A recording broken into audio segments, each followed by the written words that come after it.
Important question mark करना, इसको exam में पूछा जाएगा, ये प्रश्न पूछा जा सकता है, नहीं पूछा जाएगा। तो क्या पूछ रहे हैं प्रश्न में कि अभी हाल ही में 58वें ज्ञानपीठ पुरस्कार के लिए किसे चुना गया है। तो इस बार 2 जनों को चुना गया है, एक है गुलजार और दूसरे हैं जगत गुरु रामभद्राचार्य।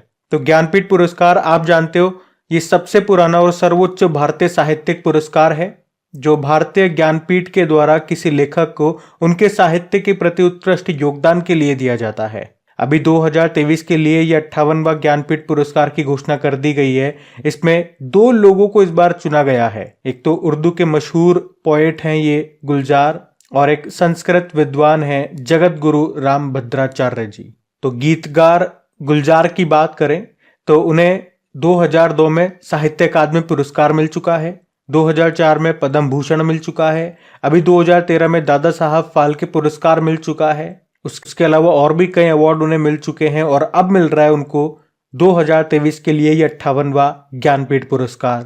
और उन्हीं के साथ ये पुरस्कार संस्कृत विद्वान जगत गुरु रामभद्राचार्य जी को भी दिया जा रहा है। उनकी बात करें तो वे जन्म से ही दृष्टि बाधित हैं, मतलब देख नहीं सकते, लेकिन फिर भी उन्होंने 100 से ज्यादा किताबें लिख चुके हैं वो। और अगर आप डेली हमारा करंट अफेयर्स का लेक्चर लेते हैं या करंट अफेयर्स का रिवीजन वाली क्लास जो मैं आपके लिए चलाता हूं, जिसमें 2023 के इंपॉर्टेंट क्वेश्चंस का मैं आपको रिवीजन करवा रहा हूं, तो वहां पे अभी कुछ दिन पहले ही हमने पढ़ा था, अभी प्रधानमंत्री नरेंद्र मोदी जी ने उनकी कुछ बुक्स थी, 2-3 बुकें थी, उनको लॉन्च किया था, रिलीज किया था, तब भी मैंने इनके बारे में आपको बताया था। तो ज्ञानपीठ पुरस्कार की बात करें तो ये पुरस्कार कितनी भाषाओं के लेखकों को दिया जाता है, तो 23, जिसमें से 22 तो भारतीय संविधान की 8वीं अनुसूची में जो भाषाएं हैं वो हो गई और एक अंग्रेजी हो गई। बात करें पहली बार ये पुरस्कार कब और किसे दिया गया था, तो 1965 में दिया गया था जी शंकर कुरुप को, मलयालम भाषा के कवि हैं वो। अभी लेटेस्ट ये 58वां दिया जा रहा है 2023 के लिए,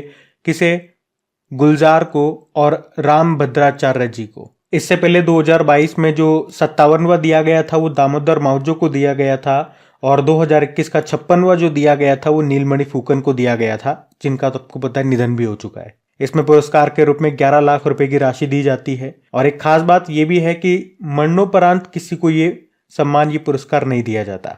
मैंने आपको कहा कि संविधान की 8वीं अनुसूची की 22 भाषाओं में तो दिया जाता ही है, साथ में अंग्रेजी में और दिया जाता है। तो एक प्रश्न ये भी बन सकता है कि अभी तक अंग्रेजी में कितने लोगों को मिल चुका है और कब मिल चुका है। तो एक ही बार दिया गया है, अमिताभ घोष को 2018 में 54वां ज्ञानपीठ पुरस्कार दिया गया था। और अगर पूछे पहली महिला कौन है जिन्हें ये पुरस्कार मिला, तो वो है आशा पूर्णा देवी, उन्हें बंगाली भाषा में मिला था 1976 में 12वां ज्ञानपीठ पुरस्कार। तो यहाँ पे ज्ञानपीठ पुरस्कार से संबंधित जितने भी इंपॉर्टेंट फैक्ट्स बनते हैं आपके एग्जाम से संबंधित, वो सारे मैंने आपको यहाँ पे कवर करवा दिए हैं। अब एक होमवर्क प्रश्न मैं आपसे पूछूं तो आप मुझे बताओ, साहित्य अकादमी पुरस्कार ये कितनी भाषाओं में दिया जाता है। और ये प्रश्न मैं आपसे इसीलिए पूछ रहा हूं क्योंकि ये प्रश्न मैं आपको कई बार पढ़ा चुका हूं, खास तौर पे हमारी रिवीजन वाली क्लास में। तो अगर आप हमारी रिवीजन वाली क्लास अटेंड नहीं करते हैं, जिसमें हम 2023 के इंपॉर्टेंट क्वेश्चंस का रिवीजन कर रहे हैं, तो वो क्लास लेना आप स्टार्ट कर दें। ज्यादा बड़ी क्लास नहीं होती है, 10-12 मिनट की क्लास होती है, जिसमें 2023 के इंपॉर्टेंट क्वेश्चंस आपको कवर कर रहे हैं। अभी दिसंबर हमने कवर कर लिया, नवंबर कवर कर लिया, अक्टूबर कवर कर लिया, सितंबर पे चल रहे हैं, उल्टा चल रहे हैं हम लोग।